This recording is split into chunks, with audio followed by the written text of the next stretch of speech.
تمام تعریف اس رب کائنات کے لیے ہے جس رب نے ہمیں اور آپ کو پیدا فرمایا، انسان بنایا، اشرف المخلوقات بنایا، پیارے نبی جناب محمد رسول اللہ صلی اللہ تعالی علیہ وسلم کی امت میں پیدا ہونے کا شرف عطا فرمایا، اور اپنے نبی کے ذریعے اس رب نے ہمیں جو سنتیں دیں ان سنتوں پہ چلنے کی توفیق عطا فرمائی، بدعت سے دور رہنے کی توفیق عطا فرمائی۔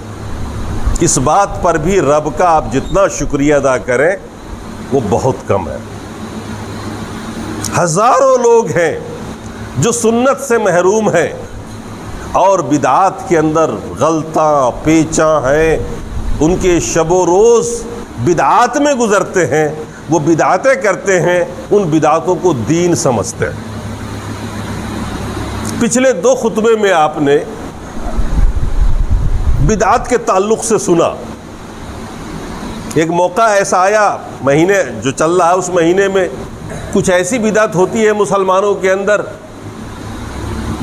جس کی وجہ سے کہیں تناؤ ہوتا ہے، کہیں فساد ہوتا ہے، جس میں مسلمانوں کے بے جا اخراجات ہوتے ہیں اور جس میں شریعت کی نافرمانی کی جاتی ہے۔ آپ سمجھ گئے ہوں گے عید میلاد النبی کی طرف میرا اشارہ ہے، اور اسی کے تعلق سے 2 خطبات آپ نے سنے ہیں جس میں آپ نے جانا کہ بدعت کتنی بری چیز ہے، اور یہ کہ بدعت سنت کے مخالف چیز ہے۔ ایک طرف سنت اور دوسری طرف اس کی مخالفت جو ہوتی ہے بدعت سے ہوتی ہے۔ یا تو آدمی اللہ کے رسول کی سنت پر چلے، یا پھر رسول کے خلاف کوئی ایسا عمل یا ایسا رسم ایجاد کر دے جو شریعت میں نہیں ہے، جس کو اللہ کے رسول نے کیا نہیں، کرنے کا حکم نہیں دیا، اور دین کے نام پر اسے کیا جانے لگا، وہ بدعت کہلاتا۔ پچھلے 2 خطبات میں آپ نے سنا کہ بدعت کتنی بری چیز ہے اور بدعت کے نقصانات کیا ہیں، اور صحابہ کس قدر متنفر تھے بدعات سے۔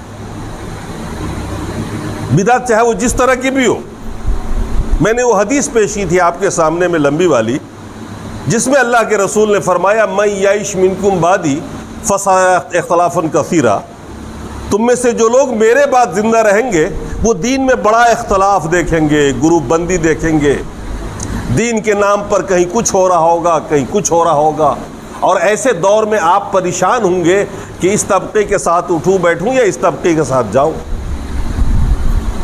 آپ فیصلہ نہیں کر پائیں گے۔ ایسے ہی موقع کے لیے اللہ کے رسول نے فرمایا تھا اس حدیث میں فَعَلَيْكُمْ بِسُنَّتِي وَسُنَّتِ الْخُلَفَاءِ الرَّاشِدِينَ، ایسے موقع پر جب تم بڑا زیادہ اختلاف دیکھو، امت کے اندر تفرقہ دیکھو، تو میری سنت پر چلنا، میرے خلفائے راشدین کے طریقے پہ چلنا ایک دم آسان ہے فیصلہ کرنا کہ ایسے ماحول میں جہاں کہیں کچھ ہو رہا ہے اور آپ سنت پر قائم ہیں، یہ اللہ کی توفیق ہے، اور اللہ کے رسول نے آپ کو بتا دیا کہ ایسے موقع پر تم میری سنت پر چلنا، اور کہا تمسکوا بہا، مضبوطی سے پکڑ لینا سنت کو، عضوا علیہا بالنواجذ، دانت کے اس چو سے پکڑ لینا کہ چھوٹے نہیں سنت تم سے۔ اگر سنت نہیں چھوٹی تو بدعت آپ کے اندر آئے گی نہیں، اور جب بھی سنت چھوٹے گی اس کی جگہ پر ایک بدعت آ جائے گی۔ اللہ کے رسول نے فرمایا ما احدث قوم بدعۃ الا رفع مثلها، جب بھی کسی قوم نے کسی بدعت کی ایجاد کی تو اس کی جگہ جو سنت تھی وہ اٹھا لی گئی، اس کی جگہ جو سنت تھی وہ اٹھا لی گئی۔ ثم لا يعود الى يوم القیامہ، اور پھر وہ سنت لوٹ کر نہیں آئے گی قیامت تک۔ سنت چلی گئی۔ اذان سے پہلے آپ درود پڑھتے ہو اگر بلند آواز سے، تو اذان سے پہلے چپ رہنا سنت تھا۔ اللہ کے رسول اذان شروع کرواتے تو اس سے پہلے کچھ پڑھتے نہیں تھے، پڑھواتے نہیں تھے، خاموش رہتے تھے۔ اذان سے شروع، تو اگر آپ اذان سے پہلے کچھ ایسے کلمات کہیں جو اللہ کے رسول نے نہیں کیا، صحابہ نے نہیں کیا، اللہ کے رسول نے کرنے کا حکم نہیں دیا، تو گویا وہاں خاموش رہنا سنت رسول ٹھہرا۔ اور جیسے ہی آپ نے بدعت ایجاد کر دی، وہ سنت اٹھا لی گئی، اب وہ قیامت تک نہیں آئے گی لوٹ کر کے، واپس پھر وہ سنت ملنے والی نہیں ہے۔ جن لوگوں میں باقی ہے، جن میں چلی گئی وہ چلی گئی، اب وہ تصور بھی نہیں کر سکتے ہیں کہ اس کو چھوڑ کے اس کو پکڑ لیں۔ اسی طریقے سے جتنی بھی بدعتیں ہیں وہ ایک سنت کو ختم کر دیتی ہیں، سنت اٹھ کے چلی جاتی ہے وہاں سے، پھر واپس آتی نہیں۔ جس قوم سے رفع دین چھوٹ گئی وہ چھوٹی ہی رہے گی، واپس ملنے والی نہیں ہے، الا ماشاء اللہ۔ نماز پھرنے کے بعد دعا مانگنے کی ایک رسم شروع ہو گئی، یہ پوری سنت چلی گئی۔ جو اللہ کے رسول سلام پھیرنے کے بعد پڑھا کرتے تھے، یہ ساری تسبیحات، یہ ساری دعائیں، اس میں 4-5 دعائیں ہیں اور تسبیحات ہیں، یہ گئی اور یہ آج تک آپ کو یاد نہ ہو سکی اور آپ اس کو پڑھ نہ سکے، جبکہ اللہ کے رسول سلام پھیرنے کے بعد لازمی طور پر یہ سارے کے سارے پڑھتے تھے۔ پھر اس کے بعد جن کو دعا مانگنا ہے پرسنل اللہ سے دعا کرتے تھے۔ سنت گئی تو واپس نہیں آنی ہے، بدعت نے جگہ پکڑ لی، اب وہ بدعت اس جگہ کو چھوڑے گی نہیں۔ آپ نے کھانا اگر کھڑے ہو کے کھانا شروع کر دیا بھوج بات میں، تو پھر وہ کھانا کھڑے ہو کے کھانے کا ہی رواج پڑ گیا، پھر بیٹھنے کے لیے کرسی نہیں لگائی جائے گی، فرش نہیں بچھایا جائے گا۔ سنت گئی تو واپس نہیں آنی ہے۔ اللہ کے رسول اسی کے بارے میں فرمایا، ما حدث قوم بدعۃ الا رفع مثلها۔ سنت کی اہمیت کیا ہے دین میں آج اس بات کو بتانا چاہتا ہوں۔ یہ چند مثالیں تھیں جس کو میں نے سنت اور بدعت کے ذریعے سمجھایا آپ کو، اور یہ ایک دوسرے کا بالکل مخالف ہے۔ سنت کا مخالف بدعت، بدعت کا مخالف سنت۔ جیسے رات دن کے خلاف ہے اور دن رات کے خلاف۔ جب دن ہوگا رات نہیں ہو سکتی، اور جب رات ہوگی تو دن نہیں ہو سکتا، دونوں ایک ساتھ جمع ہی نہیں ہو سکتے۔ اسی طریقے سے سنت اور بدعت ایک ساتھ جمع نہیں ہو سکتی۔ اللہ کے رسول اس حدیث میں کیا فرمایا؟ وَإِيَّاكُمْ وَمُحْدَثَاتِ الْأُمُورِ، صحابیوں، میری امت کے لوگوں، تم بدعتوں سے بچنا۔ فَإِنَّ كُلَّ بِدْعَةٍ ضَلَالَةٍ، کیونکہ ہر بدعت گمراہی ہے۔ بدعت چاہے جیسی بھی ہو، نئی چیز سنت کے بالمقابل، وہ سب گمراہی ہے۔ وَكُلُّ ضَلَالَةٍ فِي النَّارِ، اور ہر گمراہی تمہیں جہنم میں لے کے چلی جائے گی۔ بظاہر بہت چھوٹی سی گمراہی ہے، لیکن وہ لے جائے گی آپ کو جنت میں۔ اللہ کے رسول نے فرمایا اسی حدیث میں، سنت کا مخالف بدعت، بدعت کے مخالف سنت، دونوں ایک دوسرے کے خلاف۔ یہ سنت کیا چیز ہے میں آج آپ کو یہ بتانا چاہتا ہوں۔ ما اضیف الی رسول اللہ صلی اللہ تعالی علیہ وسلم من قول و فعل و تقریر، سنت کی تعریف کی گئی ہے جس بات کی نسبت اللہ کے رسول کی طرف کی گئی کہ اللہ کے رسول نے ایسا کہا، ایسا فرمایا، یا یہ عمل کیا، یا آپ کے سامنے میں کسی صحابہ نے کوئی کام کیا اور آپ خاموش رہے دیکھ کر کے، تو یہ اس کے جواز کی دلیل ہے، ورنہ اللہ کے رسول روک دیتے۔ تو جو عمل، جو قول منسوب ہو جائے رسول اللہ کی طرف، کیا آپ نے زندگی میں اس کو کیا یا کرنے کا حکم دیا،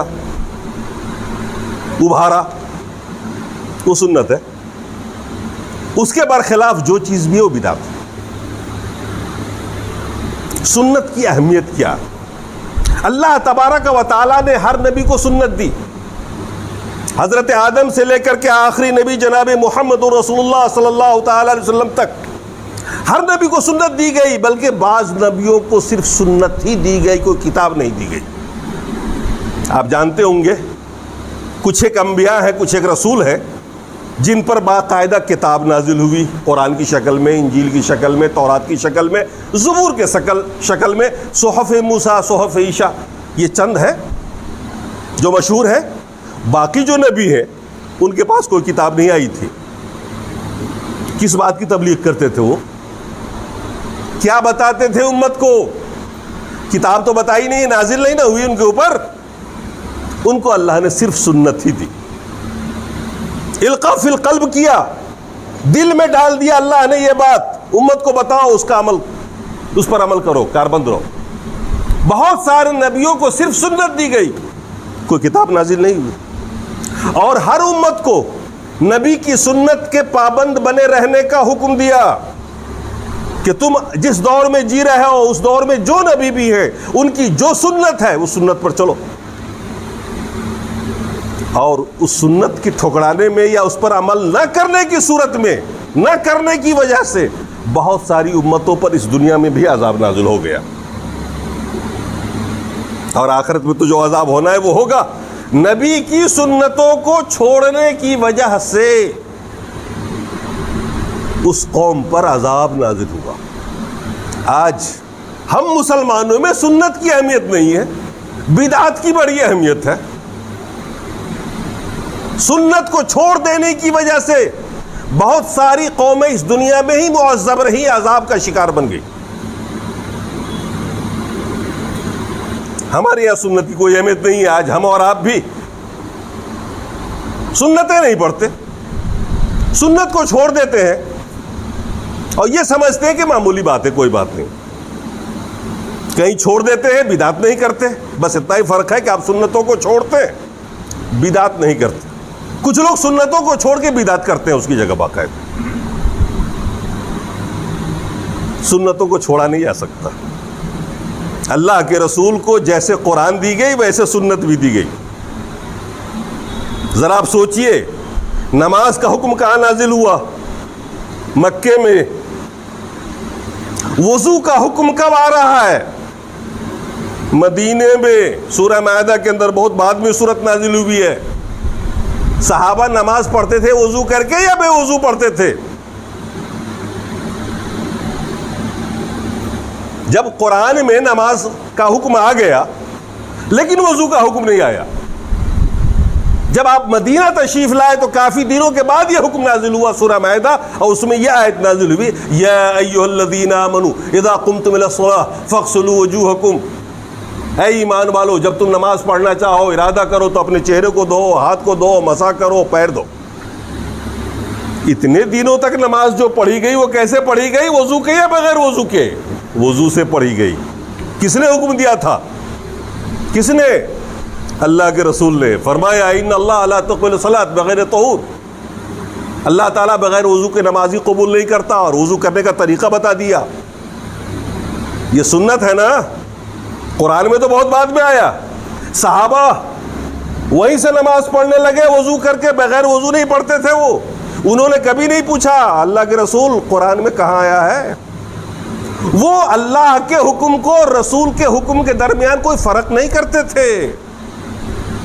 وہ لوگ تھے کہ اللہ کا حکم بھی ماننا واجب اور رسول کا حکم بھی ماننا واجب. ہم اور آپ سمجھتے ہیں رسول کی بات ہے نا، اختیاری ہے. فجر سے پہلے 2 رکعت سنت اللہ کے رسول نے پڑھی ہے، نہیں پڑھیں گے تو کوئی حساب تھوڑی ہونا ہے اس کا. ظہر سے پڑھے سنت نہیں پڑھیں گے تو کیا ہونا ہے؟ اللہ تعالیٰ کو عذاب تھوڑی دے گا. آئے فرض پڑھے چل دیے، سلام پھیرا چل دیا آپ نے اٹھ کر. سنتوں کو ہم سمجھتے ہیں اختیاری مضمون نہیں ہے ہمارا، چاہے تو کرے چاہے تو نہ کرے. یہاں نماز پڑھی جا رہی ہے اور صرف سنت رسول کی بنیاد پہ پڑھی جا رہی ہے. کیوں؟ صحابہ تھے وہ سنت رسول کو واجب سمجھتے تھے. قرآن اور رسول کے حکم میں، اللہ اور رسول کے حکم میں فرق نہیں کرتے تھے وہ. ہم اور آپ فرق کرتے ہیں. یہی ہماری تباہی کا باعث، یہی ہماری بربادی کا باعث ہے. سنت تو سنت ہے، وہ بھی تو اللہ کی بات ہے. اللہ نے قرآن میں فرمایا نا وَمَا يَنطِقُ عَنِ الْهَوَىٰ إِنْ هُوَ إِلَّا وَحْيٌ يُوحَىٰ. رسول اپنی مرضی سے نہیں بولتے ہیں، رسول تو وہی کہتے ہیں جو اللہ چاہتا. تو رسول کے منہ سے نکلی ہوئی ہر بات، آپ کا کیا ہوا ہر عمل ہم امت کے لیے نمونہ ہے، اور اسے اختیار کرنا ضروری ہے. اب بدعت کے قریب بھی نہیں جانا ہے. یہ ہے سنت کا پاور، یہ ہے سنت کہ اللہ کے رسول کی جو سنت ثابت ہے اسے کبھی کسی حال میں نہیں چھوڑنا ہے. اور کوئی معمولی چیز نہیں ہے، اختیاری مضمون نہیں. اللہ کے رسول مکہ سے مدینہ ہجرت کر کے آ رہے تھے. دوران ہجرت مدینہ میں ابھی وہاں پہنچے نہیں تھے جہاں آپ کا قیام ہونا تھا، ہجرت میں ہی تھے، مدینے میں داخل ہو چکے، بنو سالم کے محلے میں پہنچے اور یہی ٹائم ہو گیا جمعے کا۔ اللہ کے رسول نے پہلی بار جمعہ پڑھنے کا حکم دیا اور آپ نے جمعہ پڑھائی اور خطبہ دیا۔ اس سے پہلے جمعے کی نماز نہیں ہوتی تھی، صحابہ بھی نہیں جانتے تھے، چونکہ قرآن میں کوئی آیت نازل ہی نہیں ہوئی تھی۔ اللہ کے رسول نے پہلی نماز جمعہ پڑھائی بنو سالم کے محلے میں، مدینے میں، راستے میں، ابھی منزل پر نہیں پہنچے تھے۔ 100 لوگ تھے مقتدی، اللہ کے رسول نے خطبہ دیا، نماز پڑھائی۔ جمعے کا حکم کب نازل ہو رہا ہے؟ یہ نماز کب فرض ہو رہی ہے؟ بہت بعد میں سورہ جمعہ نازل ہو کر کے اس میں یہ آیت آئی، یا ایھا الذین آمنوا اذا نودی للصلاۃ من یوم الجمعہ فاسعوا الی ذکر اللہ وذروا البیع۔ اے ایمان والو، جب اذان کی پکار لگ جائے، یعنی اذان کی آواز آ جائے جمعے کے دن، تو ہر کام کو چھوڑ دو اور تیزی سے بھاگو مسجد کی طرف، تیاری کرو نماز کی۔ ذالکم خیر لکم ان کنتم تعلمون، یہ تیرے لیے بہتر ہے اگر تم علم رکھتے ہو۔ آیت بعد میں نازل ہو رہی ہے، مگر جمعہ پہلے پڑھا جا رہا ہے۔ کس کے حکم پر؟ کس کے حکم پر؟ اللہ کے رسول کے حکم پر، اللہ کے رسول کی اتباع میں۔ کس کی جا رہی ہے اتباع؟ سنت کی جا رہی ہے، ابھی فرض نہیں ہوئی ہے، فرض کی آیت نازل نہیں ہوئی ہے۔ اللہ کے رسول نے حکم دیا، لوگوں نے پڑھی۔ کسی نے پوچھا نہیں کہ اللہ کے رسول ابھی تو آیت نازل ہی نہیں ہوئی، جب ہوگی تب دیکھ لیں گے۔ سوچیے آپ، یہ سنت بڑی اہمیت کی چیز ہے، اور یہ سنت معیار ہدایت بھی ہے۔ آپ ہدایت پر جبھی کہلائیں گے جب آپ سنت کے پابند ہوں گے۔ اگر آپ سنت کے پابند نہیں یا سنت آپ میں نہیں ہے تو آپ ہدایت یافتہ نہیں۔ یہ میں نہیں بول رہا ہوں، حدیث سے بتا رہا ہوں میں آپ کو۔ جو بدعات کرتے ہیں، چاہے وہ کسی قسم کی بدعت ہو، قولی ہو، فعلی ہو، عملی ہو، جس قسم کی بھی بدعتیں ہوں، جو لوگ بدعت کرتے ہیں وہ ہدایت پر نہیں، وہ گمراہی پر ہے۔ دلیل بہت مشہور حدیث ہے، آپ لوگوں نے اکثر سنا ہوگا۔ اللہ کے رسول نے حجۃ الوداع کے موقع پر اپنی خطاب میں کہا تھا، تقریر کرتے ہوئے فرمایا تھا 1.25 صحابہ کے سامنے میں، ترکت فیکم امرین ما ان تمسکتم لن تضلوا، کتاب اللہ و سنت رسولی۔ صحابہ سے کہا تھا 2 چیز میں چھوڑ کے جا رہا ہوں تمہارے بیچ۔ یہ اللہ کے رسول کا وہ آخری حج بھی تھا اور آخری وہ خطبہ تھا 1.25 صحابہ کے سامنے میں۔ اس کے بعد ہی آپ مدینہ آئے تھے، مکہ سے تو آپ بیمار ہوئے تھے، اور اس کے بعد والے مہینہ ربیع الاول میں آ کر کے آپ انتقال کر گئے تھے۔ کیا فرمایا تھا اللہ کے رسول نے؟ ترکت فیکم امرین، 2 چیز چھوڑ کے جا رہا ہوں تمہارے بیچ میں، ما ان تمسکتم، جب تک تم ان کو مضبوطی سے پکڑے رہو گے گمراہ نہیں ہوگا۔ وہ 2 چیزیں کیا تھیں؟ وہ 2 چیزیں کیا تھیں جن کو پکڑنے کے بعد آدمی گمراہ نہیں ہوتا ہے؟ کتاب اللہ، اللہ کی کتاب قرآن، و سنت و رسول، اور رسول کی سنت، احادیث صحیحہ کا مجموعہ۔ دیکھا آپ نے سنت رسول کی اہمیت، کہ جو سنت پر ہے وہ ہدایت یافتہ، جو سنت پر نہیں ہے وہ ضلالت میں گرفتار ہے، گمراہی میں گرفتار ہے۔ اس لیے اگر آپ کو چاہیے، اگر آپ چاہتے ہیں کہ ہم ہدایت یافتہ کہلائیں اور اللہ کی ہم ہدایت یافتہ میں ہوں، یافتہ لوگوں میں ہوں، تو سنت کو پکڑنا پڑے گا، بدعت سے دور بھاگنا پڑے گا۔ یہ بڑی قیمتی چیز ہے، اسی پر مدار نجات ہے۔ تو سنت معیار ہدایت ہے۔ اگر آپ کی زندگی میں سنت نہیں تو گویا آپ رسول کی بات ماننے والے بھی نہیں، آپ عملاً اس بات کا اقرار کرتے ہیں کہ رسول کا کوئی مقام ہی نہیں ہے آپ کی نظر میں، رسول کی کوئی اہمیت ہی نہیں ہے آپ کی نظر میں۔ اور یہ بھی جان لیجئے کہ محبت رسول کا معیار سنت ہے۔ لوگ محبتیں کرتے ہیں بدعات کر کے، بدعتیں کرتے ہیں اور اس کو محبت رسول کی علامت بتاتے ہیں. میں رسول کا چاہنے والا ہوں. محبت رسول کے نام پر بدعتیں کرتے ہیں.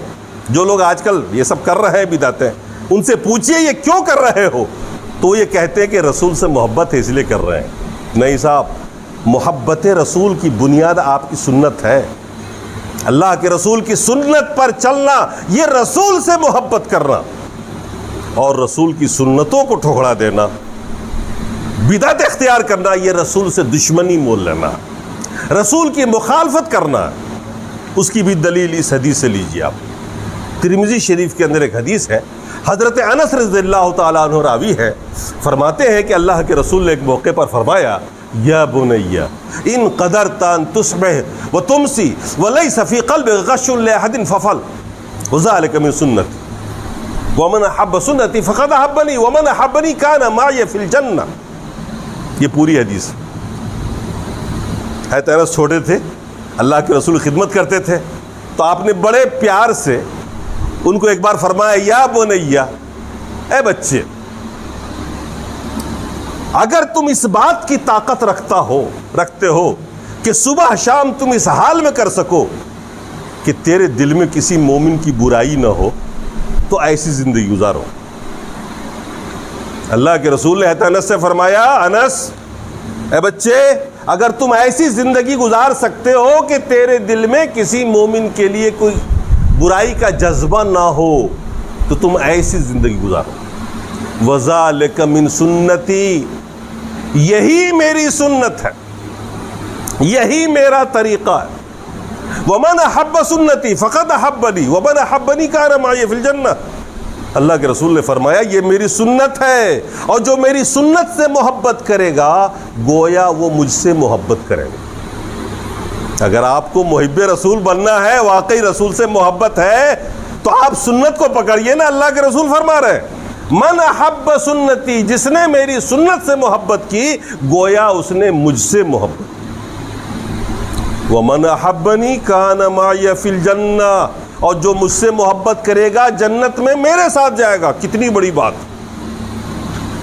کتنی بڑی بات ہے جو اللہ کے رسول فرما رہے ہیں. جس نے سنت سے محبت کی گویا اس نے مجھ سے محبت کی. وَمَنْ أَحَبَّنِي كَانَ مَعِيَ فِي الْجَنَّةِ، اور جو مجھ سے محبت کرے گا جنت میں میرے ساتھ جائے گا.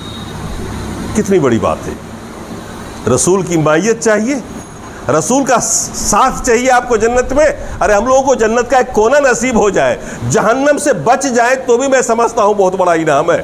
لیکن اللہ کے رسول نے تو یہاں تک فرمایا، اگر تم میری سنت سے محبت کرو گے جنت میں میرے ساتھ رہو گے. رسول کا درجہ کیا ہے سوچ سکتے ہیں آپ؟ کتنے درجے میں ہوں گے، کتنے اوپر ہوں گے وہ اس رسول کے ساتھ. آپ یہ سنت سے محبت کرنے کا نتیجہ ہے. تو جو لوگ رسول سے محبت کا دعویٰ کرتے ہیں اور اس نام پر بدعتیں کرتے ہیں، انہیں چاہیے کہ ان حدیثوں کو پڑھیں اور دیکھیں کہ معیار محبت رسول سنت ہے نہ کہ بدعت. اور آخری بات آپ کے سامنے میں رکھ دوں، بات لمبی ہو جائے گی. سنت کا کتنا بڑا فائدہ اور بدعت کا کتنا بڑا نقصان.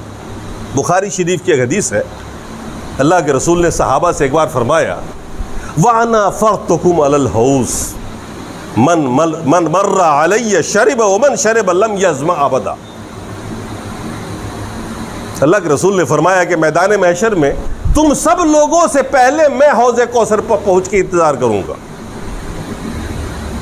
حوض کوثر پر سوچئے، قیامت کا دن ہوگا، سورج اتنا قریب ہوگا، ہر آدمی پیاسا ہوگا، بلکہ ہر آدمی اپنے اعمال کے بقدر پانی میں پسینے میں ڈوبتا ہوا ہوگا.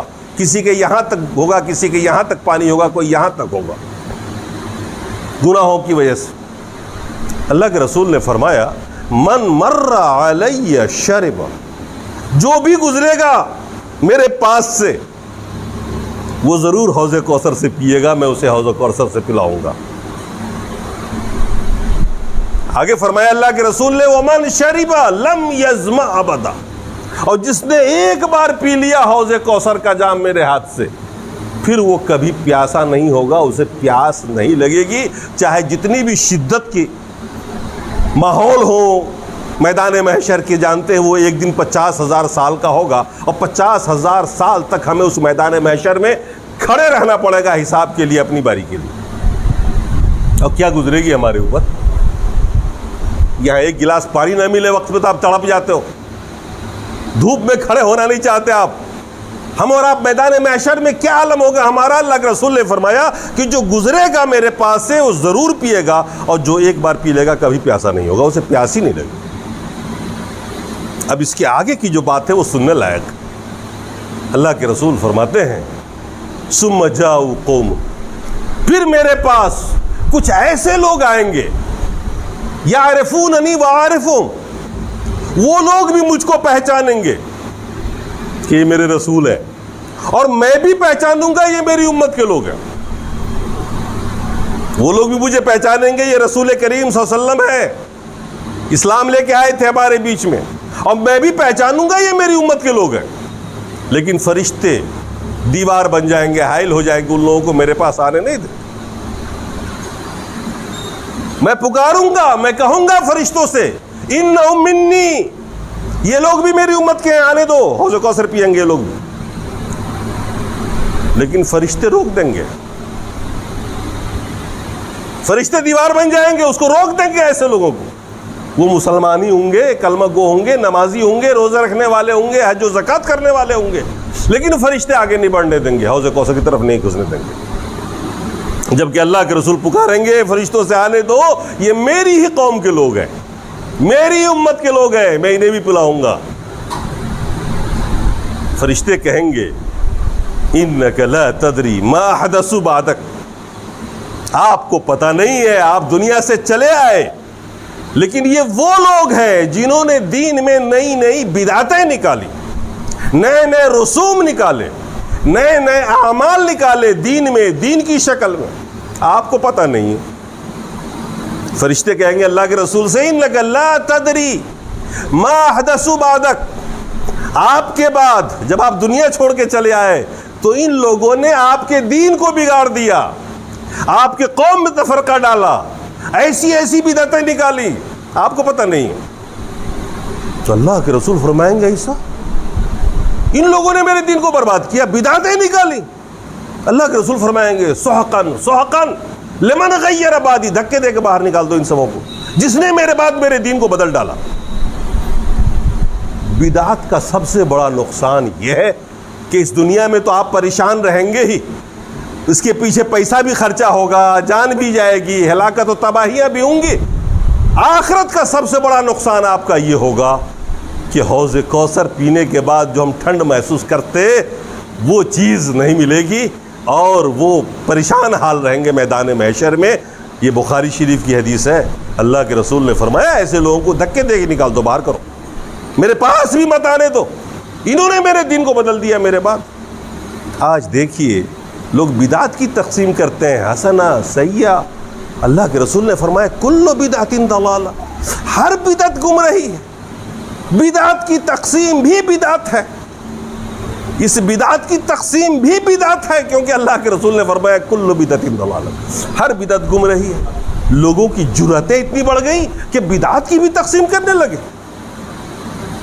گویا یہ کہتے ہو کہ پخانہ دو طرح کا ہوتا ہے، بڑا اچھا ہوتا ہے، بڑا برا ہوتا ہے۔ ارے پخانہ تو پخانہ ہے، چاہے جیسا بھی ہو، بدبو آئے خوشبو آئے، جو بری چیز ہے وہ تو بری ہی چیز ہے۔ اللہ کے رسول ہمیشہ تقریر میں کہا کرتے تھے کل بدعت ضلالہ، کل بدعت ضلالہ۔ آج ہم امت کے لوگ کہیں کہ نہیں، کچھ اچھی ہوتی کچھ بری ہوتی، کچھ حسنہ کچھ سیئہ، یہ تقسیم بھی بدعت ہے۔ اللہ تبارک و تعالیٰ سے دعا ہے کہ رب کریم ہمیں اور آپ کو سنت پر قائم رہنے اور سنت پر چلنے کی توفیق عطا فرمائے۔ انشاءاللہ اس موضوع کو تھوڑا اور ہم آگے بڑھائیں گے اگلے جمعے کو، اور ہم بتائیں گے کہ سنت کا مقام کیا تھا صحابہ کی نگاہ میں، سنت کا مقام کیا تھا تابعی کی نگاہ میں، اور سنت آپ کو کیا دے سکتا ہے۔ اللہ تعالی ہمیں اور آپ کو ٹھیک و ٹھاک رکھے، خبر خیریت کے ساتھ رکھے، صحت کے ساتھ رکھے، ہمارے اور آپ کے گناہوں کو بخش دے، ہمیں اور آپ کو صراط مستقیم پر چلنے کی توفیق عطا فرمائے، ہمیں اور آپ کو سنت کا پابند بنائے، بدعت سے نفور بنائے۔ اقول